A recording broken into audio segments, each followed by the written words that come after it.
ací estem per a debatre, per intentar ficar damunt de la taula alternatives, perquè veiem que vostès, que el govern, que el president Alberto Fabra es troba totalment noquejat, que no hi ha forma d'intentar que aquesta comunitat pugui anar completament endavant, i que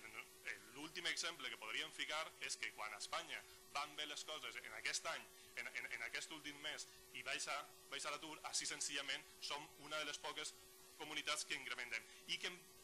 tenim un punt de partida en el qual la comunitat valenciana continua tenint dades de desocupació per dalt de la mitjana des de l'any 2006. O sigui, cuando España iba bien, aquí empezábamos a ir mal. I així ens ha anat, i així és el resultat que tenim a data d'avui. Per això, el que li recriminem des del grup parlamentari socialista és aquesta actitud totalment impassible, que sembla que els problemes de la gent no els importa, i senzillament els demanem que es pugui existir unes mesures concretes per a les parades de llarga durada.